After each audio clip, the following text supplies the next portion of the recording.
Hey everyone, I'm Beef. And whilst I fix this truck, I just want to talk to you about little wins. Now, as a hobbyist, I want to improve my painting. I want to become a better painter.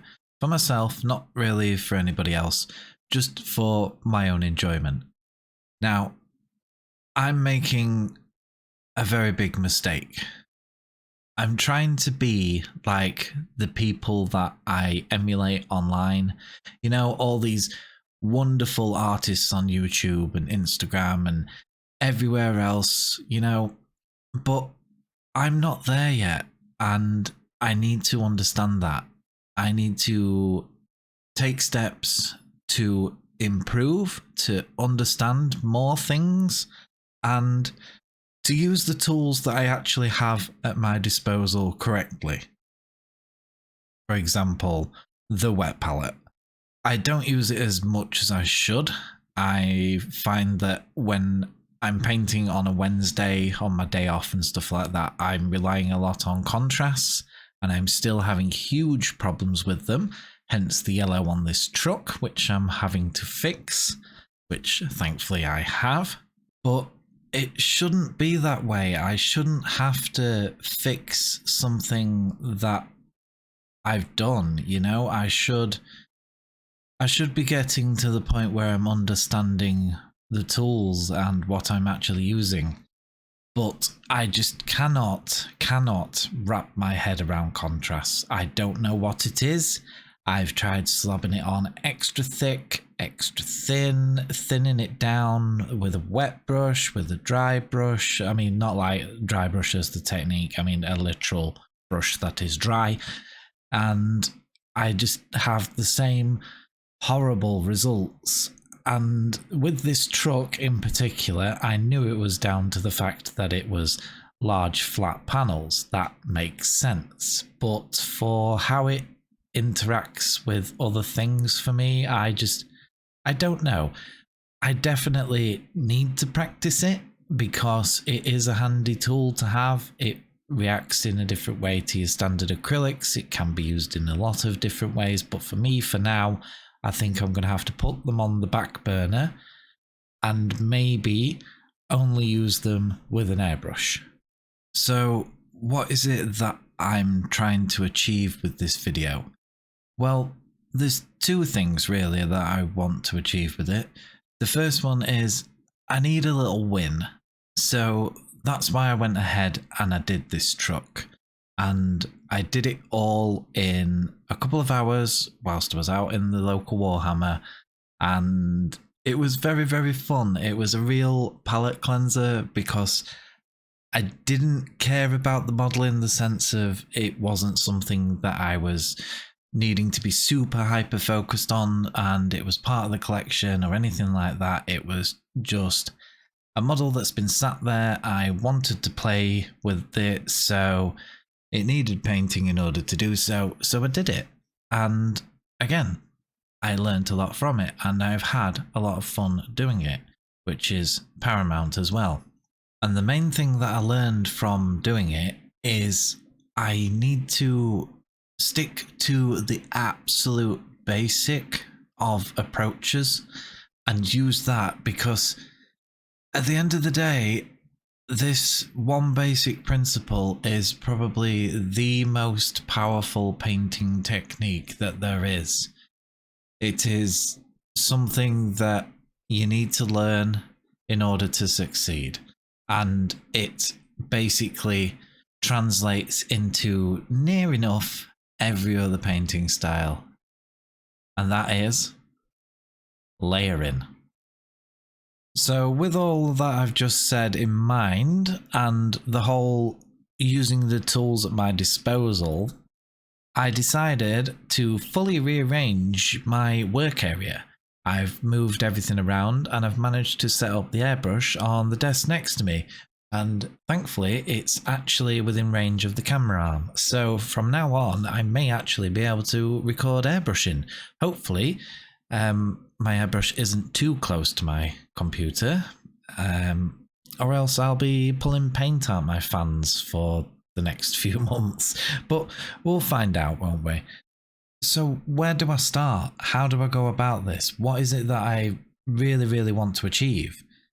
And I want it to be a model that I'm going to enjoy, but isn't part of the collection, and maybe something that I can play with, and something that is just overall fun. So I chose Nobz because I'd recently gone to Warhammer World with a bunch of friends, and I picked up a box of Nobz whilst I was down there. So I figured, what better than that?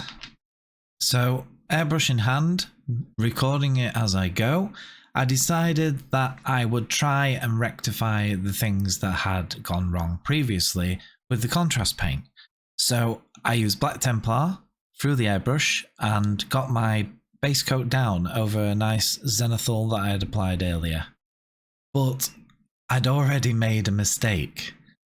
And the mistake is that I'm doing this over a zenithal. And I don't think that was quite the right idea. For learning how to layer correctly, it does take time. There's no quick and easy solution to it other than slap chop, but that's not layering, that's contrast work. So by me using the zenithal with the contrast as a base, I haven't actually layered anything on the model, and it did take me a little while to actually realize that. So after I'd done like the first 2 or 3, I decided to not be so cautious with overspray and just get them all covered and get that base coat down. The next problem was, where do I start? And I knew that I wanted to wash the metals with Nuln Oil and also put some weathering all over it, put some metal chips and this, that and the other onto it, but I didn't know what order I wanted to do those things in. And part of me was worried that I was going to clip areas that I had worked on with layering and things like that, such as maybe the skin and the cloth and anything else that is layered up. So I decided to start with the metals as like a little bit of future proofing. And I applied it in more of an overbrush sort of style. My brush was quite dry whilst doing this, but not dry enough to be considered a dry brush. So it left the same colour black in the dark recesses, which helped tie in the rest of the model, I thought. I think it looks pretty well for my little experience with overbrushing. It's usually either just straight painting or dry brushing I tend to do. So yeah, another thing I'm learning with these guys. So for the weathering, I decided to just hit the edges of the model with the side of my brush to sort of chip it up a little bit. Yeah, it's a little bit rough and ready. It's not the most accurate of approaches, but it looks the part. It was easy done, it's fast and fun, and it shows what it needs to show. So I'm quite happy with it for something like boys and Nobz. I probably would be a lot more careful if I was doing this, say, on a character model or something like that. But for these guys, it's just, yeah, quick, easy, simple technique that shows what it needs to show. And it was at this point that Nanook popped in, just to remind you all, don't forget to like and subscribe. She's been a poorly girl, she needs those likes. So next it was wash time for all those metals, so I decided to use my 50-50 mix of Nuln Oil in my decanted bottle thing and just put it in a dish and slob it all over. So that's all the metals and everything done on it. It's now time to start layering. And this is where things got bad. I fell ill. Yeah, I've basically been seeing a new chiropractor about my back and things like that, and he's helping me rectify all my problems and stuff, but it's pushing all of my issues like further up my body into my shoulders and into the base of my neck, and my upper back, which has resulted in my hands going numb. Yeah, I've basically got an assortment of trapped nerves in my back as well as my other things. And I wasn't really in a mood to paint or record or do anything at that point. So the first day that I actually felt better was a Wednesday. So I ended up going in and finishing off the skins and doing the washes and building up some layers on the cloth, which has kind of put them in a finished state. Now, I don't know whether or not to continue on with the skin at some point, because the exercise for these guys was more layering for myself and trying to do it in that nice middle zone where it's fast but effective. You know, I don't want it to be a methodical thing on something that is just a standard unit. If I, like I say all the time, if I was doing a character, I would do things a lot differently. I would spend a lot more time on it and not miss any of the details.